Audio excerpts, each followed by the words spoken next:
Welcome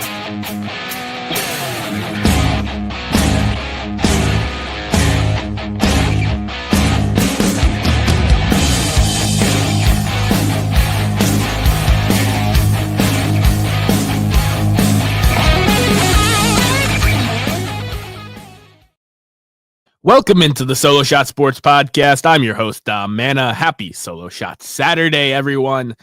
And it's February. January flew the hell by. It is over. January, was a heck of a year, but we made it through. No, seriously, we are 1 month into 2025. It is February 1st, 2025, here from the ETV Community Media Center. And nothing has really happened recently. There's a couple little things that I'm going to talk about, but it's February 1st, and it's quiet out in these streets. There's not a ton of action going on. There's a lot of cat and mouse. There's a lot of rumors. There's a lot of little things going on. It's ticking.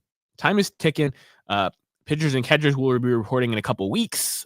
Hitters will follow, and we'll be into camp and spring training and truck day and all those great baseball's coming back milestones. And there's still two big fish out there unsigned in Alex Bregman and Pete Alonso. Jack Flaherty, who started game 1 of the World Series champions, he's still out there. And there's been a lot of more candid conversations going on with these free agent situations than ever. Steve Cohen at Mets Winterfest came out and, to a bunch of people saying, we want Pete. He was just like, this has been exhausting. It's a very one-sided negotiation.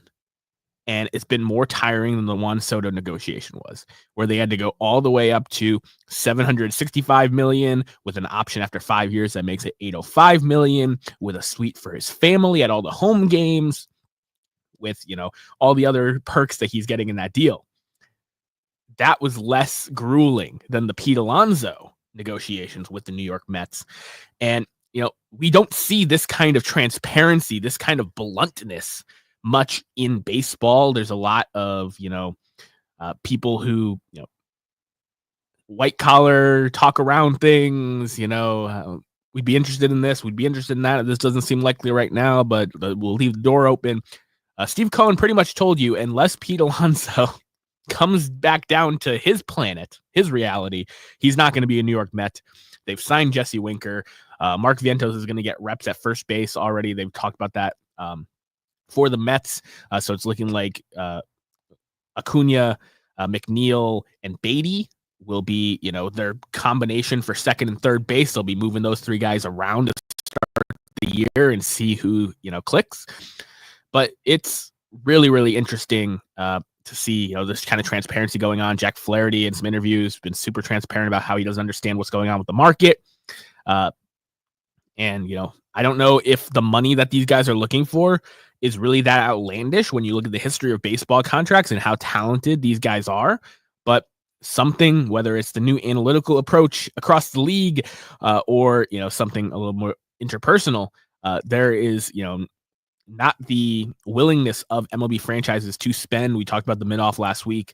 That's going on across Major League Baseball, where other than about 4 or 5 teams, everyone else is just trying to be okay. And it's really affecting the market of some of these mid-tier guys who are all-star caliber, can really help a franchise, but at what cost? At what ends? Steve Cohen says. So time is ticking for those guys. A lot of guys want to get into spring training, don't want to start late. There's been talk of former Red Sox starter Nick Pivetta waiting until the trade deadline to sign. So just staying ready, throwing bullpens and stuff privately, and waiting until the draft compensation that is connected to him is gone at the trade deadline, and saying, hey, essentially, I am a starter you add at the deadline that doesn't cost you any prospects or draft picks. And that can be really appealing to some teams if he's able to, stay healthy, stay ready up until that point, but he's really betting on himself. That kind of situation is rare, but there's a lot of other guys that are still out there that, they got to find a home. Time is ticking. And time is ticking also with Father Time, as future Hall of Famer Max Scherzer signed a 1-year, $15.5 million deal with the Toronto Blue Jays. Yes, someone else took the Toronto Blue Jays money. Jeff Hoffman, Anthony Santander, and now Max Scherzer.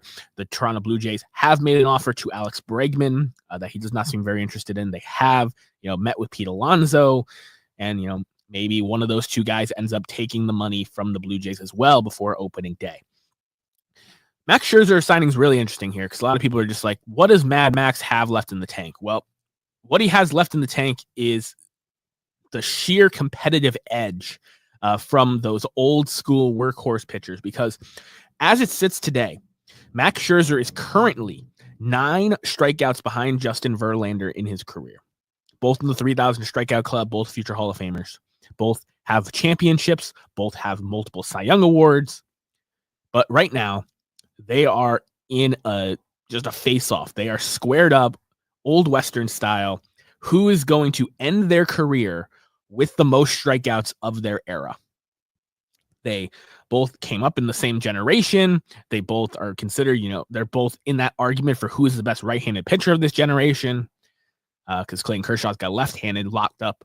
But they're 9 strikeouts apart. And if you think that this competitive feud isn't real, well, look, Max Scherzer and Justin Verlander both went to teams that are on the playoff bubble, teams that aren't super likely to make the postseason in San Francisco and Toronto. They did that because they're going to get innings, they're going to get starts, and they're going to get some money. And Justin Verlander signs for 1 year, $15 million. What does Max Scherzer do? I need to make $500,000 more than Justin Verlander because I'm going to get him. I'm better. That competitive fire is why it's so great. I always talk about going out into the ballpark and seeing these guys live. I strongly suggest that if the Giants or Blue Jays are coming to your town and you get to see Max Scherzer or Justin Verlander for maybe the last time, one of them is going to give up eventually, that you go out and see these guys pitch, because they aren't necessarily what they were, but they're still able to dazzle. They still have grit on the mound, and they're future Hall of Famers. They're legends of the game, guys that will go down in history for a long time, and they're trying to go down in history as the guy with the most strikeouts since 2000, since this era started. So really, really fantastic stuff from both of them, and I wish them both well, because I've loved watching their careers, and I'm going to continue loving to watch them as long as we still can. Now, spring training is coming up, and there are a ton of storylines about which teams still need to add, which teams, which young prospects are going to break camp with their teams, how rotation spots are going to line up, who's going to win closing roles, platoon situations to watch, guys on the roster bubble. There's a lot to watch. And we'll be getting into that more in the coming weeks. But spring training is right around the corner. Like I said, a couple weeks, February 17th is when a lot of teams are reporting. So, got about 15, 16 days here till a lot of teams start reporting to Florida and Arizona for their start of spring training, which is really, really exciting. Something that has been on my bucket list for a long time, to get down to Fort Myers and see some spring training baseball. It is really, really awesome. That spring training is coming around. It means baseball is back. I don't know if you guys in the Northeast felt it, but the last couple days here in the Northeast, been a little rainy, but that means the temperature is, finally above freezing. It's not snow anymore. It's not ice every morning. It's still cold. It's still winter, but, the spring season is starting to come through, and I'm really excited for it because it means baseball is closer and closer to being back. I know we got one big game next weekend here in football. Basketball is still going on. Hockey's still going on with Ovechkin chasing Gretzky. There's a lot of great sports storylines still to follow. But for us baseball fans, this is the time of year where we really start to get excited. Topps Series 1 for 2025. The design's been dropped. So, baseball is really coming back, and it's starting to feel real. Not just with the weather outside, but with the timing of things. Baseball is going to be back, and that is such a fantastic thing, because I know all of us have been sitting home all winter since the Dodgers won the World Series, being like, what about next year? I can't wait to see what happens next year, because there's so much parity in this sport. You never really know what's going to happen. And with the mid-off that's happening across Major League Baseball, there's a lot of things that can go right and wrong for these teams on the bubble. Here at the Solo Shhot Sports Podcast, we like to throw back down the third baseline to this day in baseball history. And there was actually quite a bit that happened on February 1st, which was a little surprising to me. There were some Hall of Fame elections of some great underappreciated players like Monty Irvin and Zach Wheat were both elected by era committees on this day back in the day. There was also, signings of some guys that, signed this late for big money deal. Johan Santana inked a 6-year, $137 million deal with the aforementioned New York Mets. I see there's a lot of Mets talk in the chat. That happened on February 1st. So, it's still possible to get a 5+ year deal with $100+ million from teams this late in the offseason. But, 2 or 3 guys are trying to do that. So we'll see how it shakes out. But really what stood out to me when I was reading through these different things was that on this date in 1947, baseball instituted a pension plan for players. And this was a huge move because Happy Chandler, who is a baseball Hall of Famer, a legend of the game that does not get talked about much, he instituted a pension plan on this day in 1947, which, as follows, was revolutionary for its time because it was really acknowledging that a professional athlete was a, respected profession, one that, took a toll on the body and showed respect to the players that had played the game. So if you played at least 5 years in Major League Baseball, you would get $50 a month to go along with benefits and disability benefits as well. And this was super revolutionary for the sports world. And it's crazy because they also did it performance-based. So for every year you played past 5 years, you'd get an extra $10 up to $100 a month. So players that had, 15, 20-year careers, they'd get the $100 a month. A guy that played 10 would, but they had it as an upscale thing. And that wasn't just for the monthly installments, but that was also for the benefits. So the players that played more years and had the more long distinguished careers, they got the higher end benefits in healthcare. So not only was it respecting the players of the past that had given their bodies and put their bodies on the line for this great game of baseball, but it was also promoting players to stay in the game longer, to be a part of it, to chase those pension plans. We still see it to this day. All the players, when they reach 10 years of service time, there's always a post about it. And the reason for that is because that inks them into these lifetime, benefits and support. Not just because it makes them eligible for the Hall of Fame. So this started back in 1947, which was a historic year for the game of baseball. Jackie Robinson would break the color barrier later that year. It really showed the forward thinkingness of baseball, something that, a lot of people look at it as a dead sport that doesn't innovate and has been a lull and boring. All these things that get said about Major League Baseball. Major League Baseball has always been, first to market and innovative, and they continue to be so with the changes in the rules, with the international, play and money, with the universal DH, with allowing all the major league teams to play everybody and it not just being, special interleague play. There's been so many advancements in the game of baseball, and, they promote the players to, stick around and to give a decade plus of service to the league. And the seeds were planted for this back on this date in 1947 by Hall of Famer Happy Chandler. Found that extremely interesting, loved reading up on it. And I suggest that a lot of you read up on Happy Chandler because this wasn't the most important thing he did in his time in Major League Baseball, but it definitely was the most important thing he did on February 1st. So really, really awesome there for all the players that have came since then, including Jackie Robinson in the works, playing 10 plus seasons, inked you into this kind of, club where you got, max benefits and, were taken care of after your playing career was over, as opposed to all the other players, pre-World War II, that, whether they served in the military or played in Major League Baseball, they were getting compensated for playing, and that was it. So the pensions and everything being added in was extremely revolutionary for the sports world, and it's something that still gets celebrated in baseball today when players hit that 10-year mark. Now, I have some early breakout predictions. I know it's hard to do this before we get to spring training, and before the season starts, I'll have my actual predictions for all the awards, for who makes the playoffs, and all those fun things. But some early things that have really been sticking out to me when you look across Major League Baseball. I think the Cincinnati Reds are going to be the breakout team in baseball this year. I think they're going to be that surprise team in the National League that, whether they win the Central or just make a playoff spot, they're going to make some noise.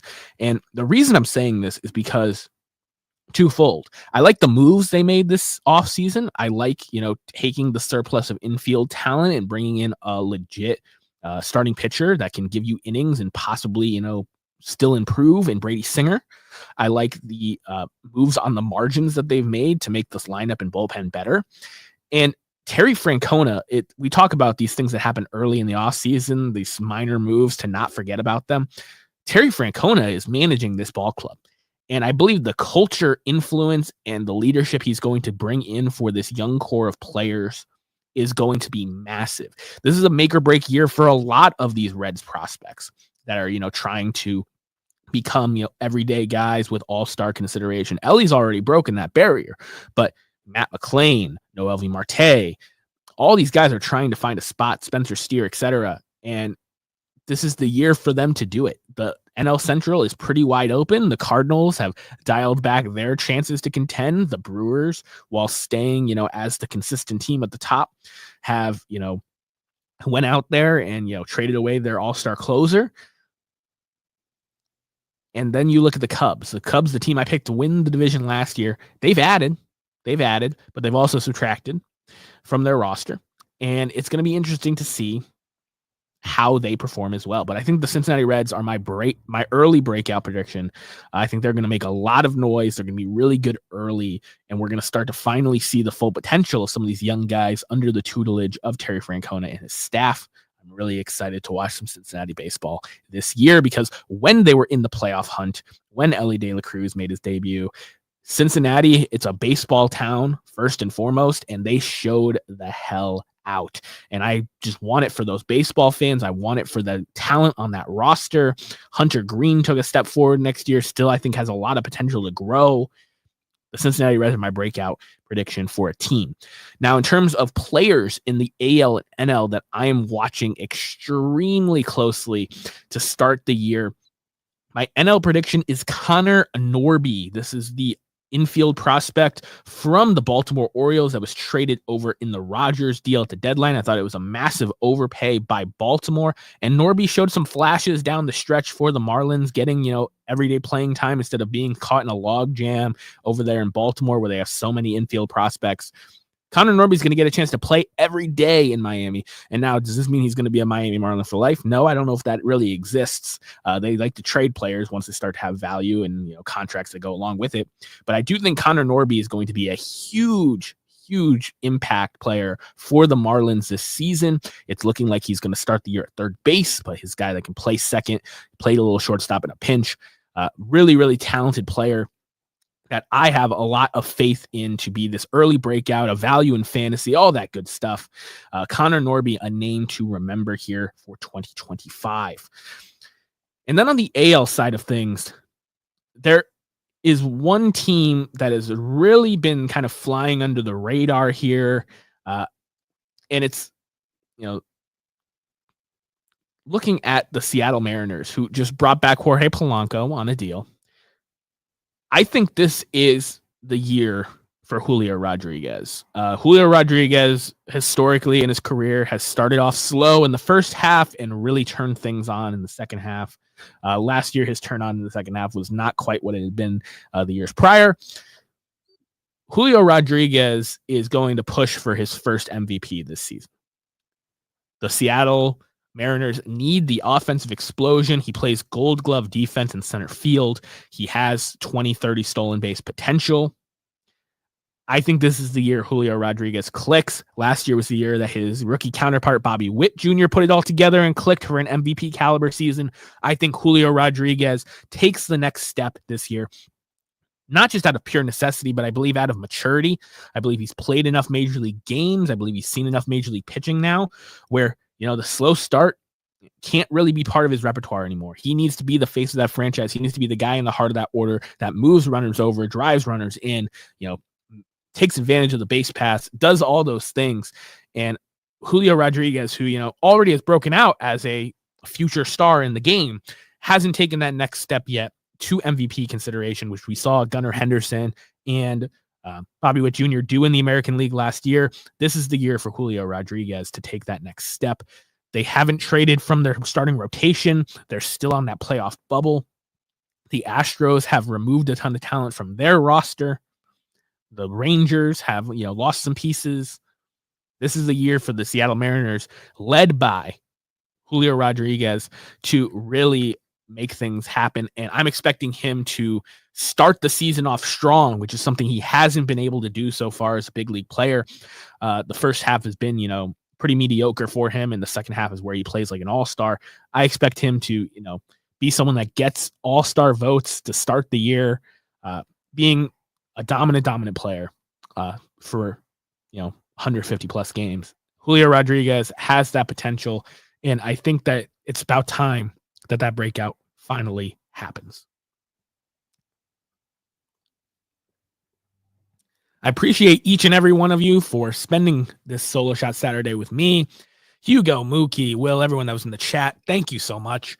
I hope more happens between now and next week's episode. There's definitely, some big moves still on the chessboard. There's some trades that could happen. There's definitely some injuries that will happen during camp and spring training that makes teams make moves. And there's teams and players that are on that bubble, that mid-off that's going on across Major League Baseball that can really start off in the right direction or the wrong direction real quick. I'll be here to cover all of that and more next week here on Super Bowl Saturday, the day before the Super Bowl.